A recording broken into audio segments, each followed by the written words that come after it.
Bonjour et bienvenue mes amis, je m'appelle Dani Walker. Just kidding, I don't speak French. It would be really cool if I did. Welcome to my channel. This is the Miss Universe France 2020 recap. Please be sure to share the love, show your support for the channel, give this episode a thumbs up, share it with your friends, subscribe, and do not forget to hit that notifications bell so you don't miss out on any new episodes, as well as follow me on social media at Dani Walker and join me on TikTok, which I just got at Dani Walker Official. This has been a highly requested episode that I'm so excited about, specifically because my dear friend Arnaud, he helped me to translate this episode and to understand more about the show. If you don't know, he works with the Miss Universe France organization. He works with the contestants for their walk, for their hair, their makeup, their styling. He's a really big part of preparing Miss France for Miss Universe, so it's really exciting, and he helped me so much when I was preparing for Miss USA, and really he's the one that was behind all of my hair and makeup and wardrobe and styling that so many of you asked about. So actually check out some of his work and everything that he put together here, because he's so incredible and so sweet, and I'm so glad that I was able to connect with him through pageants. Yay, pageants!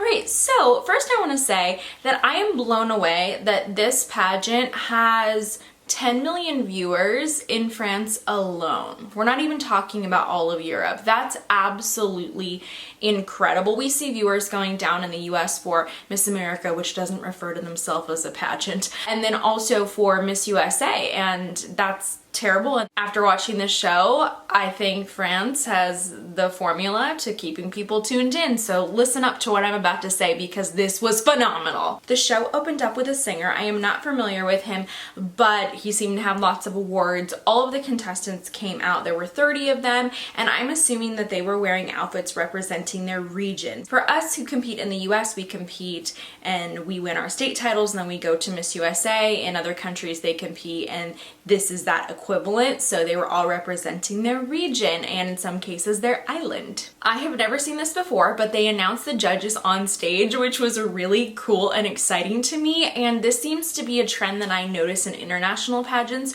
where they give recognition to the other people that are contributing to the show, whether it's judges or maybe designers or different sponsors, and they bring them up and they recognize them, and I absolutely love that. I'm such a fan of that. I need to brush up on my French so that one day I can go judge Miss France, because this would be an incredible show.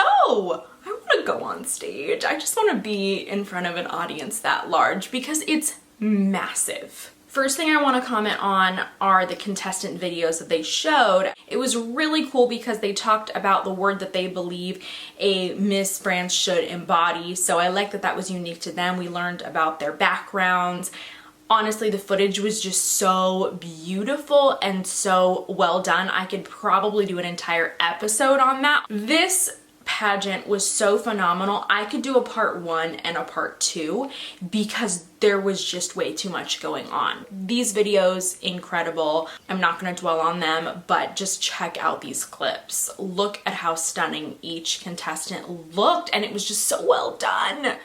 Miss USA, please take note of this. Then I found out that the pageant has a theme every year, and this year's theme was around the world. So when the contestants in their individual groups were brought out on stage, they did these opening numbers, and each of the numbers was themed, and it was so fabulous. They had the most unique costumes. We got to see every single contestant dance on stage. We got to see her walk. She had her individual moment. Each of the groups had just the cutest outfits and moments and slow-mo shots, and I was just, can I please compete for this pageant? What do I have to do? I love the moment when it opened for Angleterre, so England, and we got to see each of the contestants just pop out of those little telephone booths. They were so cute, so iconic. The skirts that they were wearing with the flag, and it was so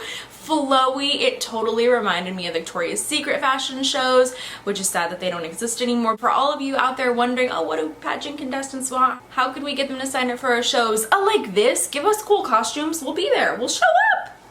Here are the contestants that stood out to me. Check out these clips. One thing I found out is that Miss Provence was the hometown girl, so Marseille is very close to that area, so she got tons of applause every time she walked out on stage, but it was also because she deserved it. Frankly, she looked really great on stage and she did an excellent job. I just want to comment on the judges table and I want to show you this. Just look at the judges table here. It looks like it's on a reality show. And the judges at Miss Universe were sitting out on the floor. This is what the judges table is actually.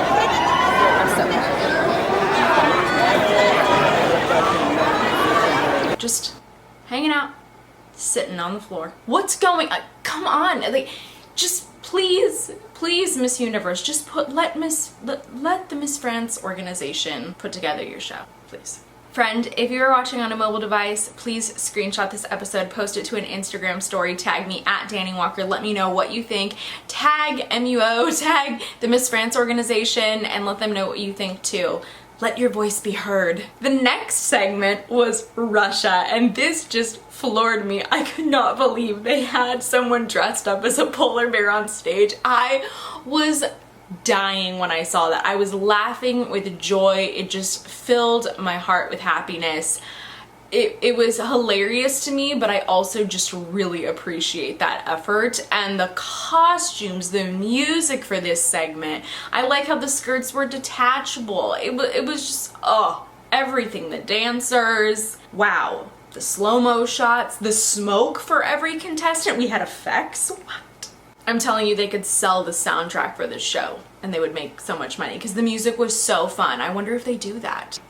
Gracie, oh, dang it. No, don't cry. I was not prepared for the Spain segment. I'm a huge fan of Moulin Rouge and I thought it was so fabulous. I love that version of Roxanne and they opened that segment with it and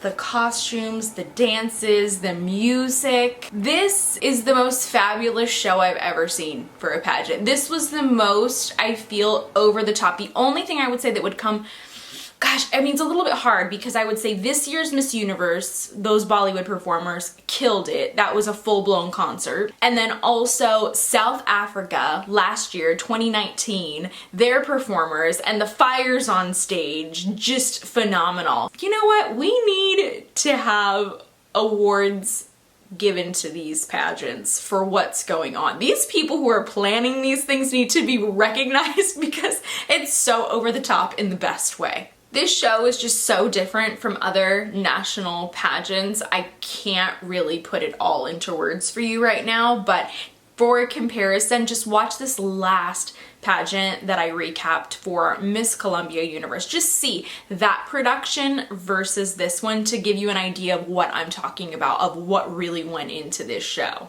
So after Spain was the America group, and it made me laugh because the contestants came out cute little bodysuits, and then it was cowboy themed, which just killed me, and I loved it, and I personally want to find somewhere to wear that outfit too. I will recreate it, I don't care. This is a real question for my international viewers. When you think of America and the US, if you've never been here before, do you picture cowboys? Because when I picture somewhere like France, for example, I'm thinking of visually the Eiffel Tower and berets and baguettes and the Champs-Elysees, and that's what I'm visualizing. When you think of America, do you think of just cowboys? That's not the majority. Granted, okay, so in Montana, yes, our ranchers, yes, you will see them walking around with their cowboy boots and their cowboy hats. It is a little bit more common, but it's not the majority of the population. But I just want to know. Please comment cowboy down below if it's true, or if it's not, just let me know. Then the Japan group came. Wow, how lovely and elegant. Changed everything up, it slowed everything down. It was so beautiful. The contestants walked out and they had these beautiful dresses on and they had umbrellas, which visually is just really beautiful. And then the song that was playing was Hallelujah, and it was such a nice moment. All I could think about when they went to the shots of the audience and you got to see family members was My gosh, if I were one of those contestants and my mom was watching that show, that moment in the show, when everything slowed down, it makes me so emotional. My mom would have cried watching me up on that stage, and it really reminded me what a truly special moment it is for so many families and all the fans to see their contestant on stage, because they know that it was a long journey to get on that stage. So for me, I don't know why that made me emotional. It's getting me emotional right now, but it did, and I thought it was just a really, really beautiful moment. So that was the start of the show. That's before we had any eliminations. To give you more background information, prior to the pageant for about a month, the contestants are doing various activities. They're practicing for their interview, they're going on press events, but also they are given a cultural test, which blows my mind. And this is actually taken into consideration for their score. They want a title holder who has a general amount of knowledge about the country that she would represent. And I have heard similar things for other countries, but it blew my mind that it was actually a written test that the contestants get. I can't imagine how nervous that they must get for that. All of these things are taken into consideration in preliminaries prior to that finals night, and that leads up to the top 15. When those top 15 are presented during the final show, it is up to the judges and also a fan vote. So it's 50% judges, 50% fan vote once we're in that top 15. And then with that 50-50 score, that's how they get the top 5. Then once the top 5 is selected, it's 100% a fan vote. No more judges, just fans watching the show. They text or they call in to select the new title holder. And this has only been happening in recent years, but there is an interesting correlation to this fan vote and the fact that France, 2016, won Miss Universe, but that they have been placing consistently in semifinals or a top 5 in these recent years since they've been doing this. The audience has an eye for these queens. I thought that was really interesting, and I've never heard of that at any other pageant to that extent. Obviously at Miss USA, sometimes we've had fan votes. I remember my year when they did the fan vote, they told us at a rehearsal, the girl who got picked as the fan vote, it wasn't that all of the fans were actually choosing that girl. What they did was they took all of those fan votes and they counted it as an extra judge. So it was just this extra vote if we had an extra imaginary judge. So it helped you a little bit to make a semifinal, but it wasn't solely based off of the public's vote. And I think that that's how it looks on TV, but that's not what they told us. Just to clarify the fan vote at USA for my year, I can't speak on other years. The other thing that really blows my mind is how much that these contestants do together prior to the pageant and how much coaching they're getting for nationals, which we don't get. It's up to us as state title holders for USA to go and get our own coaching and pay for that, or sometimes there are coaches that sponsor you after you win that state title for Miss USA, but a lot of times this is just out of pocket. I was talking to my friend Brooke, who was Alaska my year, and we both discussed how coaching made such a difference, and we got a little bit of coaching before we won our state titles, and it blows our minds when contestants go to great lengths to avoid coaching or don't want to get coaching. The fact is that these contestants competing at Miss France, for example, or competing at Miss USA, they're all getting coaching to some extent. When you win your national pageant, you're getting coaching to go to Miss Universe. You're getting a lot more coaching. So it really blows my mind when I see contestants completely avoid coaching or turn it down or not pursue that, when national title holders competing for Miss Universe are getting coached. If Miss Universe, or our soon-to-be Miss Universe, whoever she is not too good for coaching, then neither are you. and I talked about this in 2 recent episodes on my channel, and if you want to see a little bit more about those, click the description below. I'm going to link those 2 episodes because it's something that I want more contestants to take advantage of as they're pursuing their titles. But if you don't want to take my advice, no problem, no hard feelings, but at least take advantage of my free online pageant prep course to give you a little bit more of an idea of what goes into the process of preparing for your title. I really just broke down all those steps for all of you out there who are saying, no, coaching's not for me. I want you to understand the process that contestants who are coached are going through. and I outline that in my prep course. So check that out. Click the description below. There'll be a link for that as well. Our top 15, I'm gonna butcher these, were Guadeloupe, Bourgogne, Provence, our hometown girl, Alsace, Saint-Martin, Île-de-France, Aquitaine, Côte d'Azur, Normandie, Centre-Val de Loire, Réunion, Picardie, Tahiti, Pays de la Loire, Poitou-Charentes. Oh my gosh, I can't say these. All right, well, we gave it a shot. Please don't criticize. Help educate me. Help me to pronounce them if you're gonna say anything. After the top 15 was announced, we got to hear a little bit more from each contestant. Essentially, they all introduced their name, their age, a little bit sometimes about the region that they're representing. They talked about their current careers or their career aspirations. And then some of them mentioned a little bit extra. Sometimes they talked about what it would mean to them to be Miss France, or what do they believe a title holder should embody. That was a fun little part of the show too. We got to hear a little bit more and hear a little bit more personality from each one. Next, for the top 15, they all came out in these Polynesian themed outfits because last year's title holder represented Tahiti. This year she came on stage, turns out she's a singer, and she opened up and she sang. It was like she was in this beautiful clamshell and she was like a mermaid. It was so beautiful. I was like, yes, thank you for involving the reigning title holder. Thank you for showcasing her talent. It was just so, oh my gosh, just everybody needs to just learn. Dans mon jardin d'hiver, je voudrais de la lumière. My favorite from the top 15 when I saw this segment was Guadeloupe,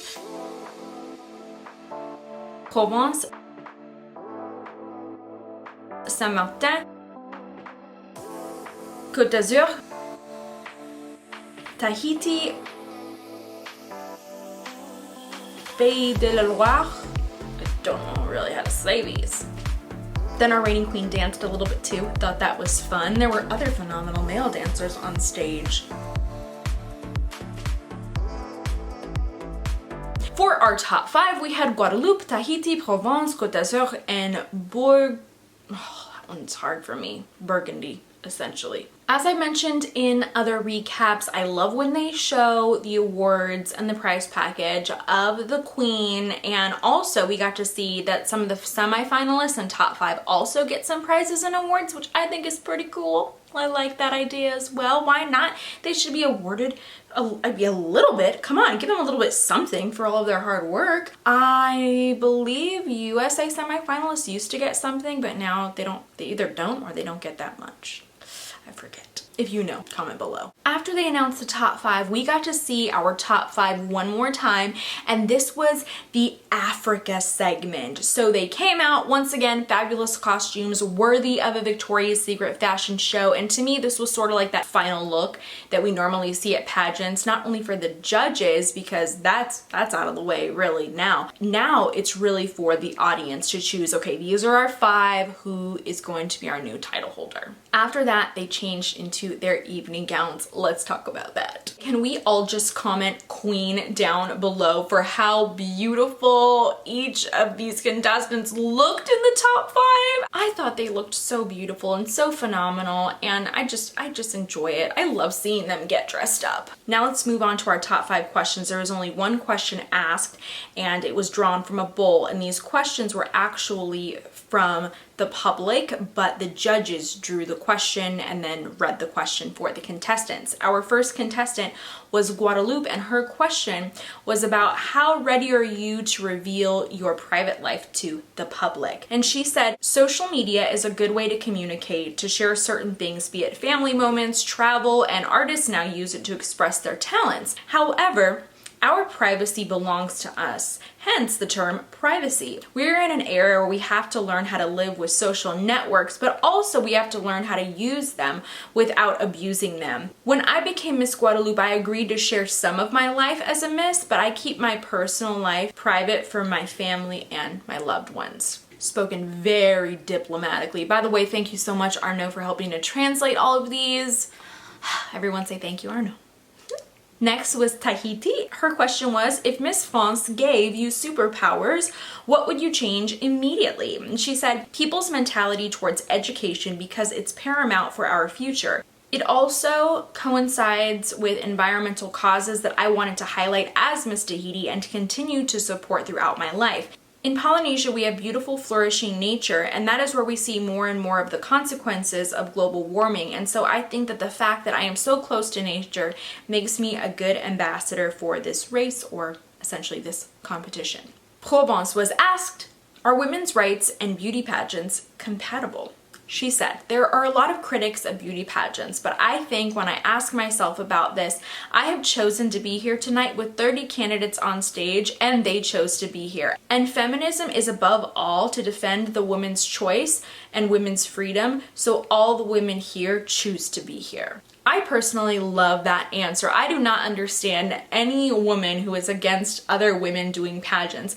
If a woman wants to participate in a pageant, more power to her, and you should encourage that, because so many of the women that compete in pageants are out there encouraging other women to participate in education and sports and politics and whatever else it is that they're interested in. So that should go both ways, ladies. Support one another, please. Stop criticizing each other. We don't need that.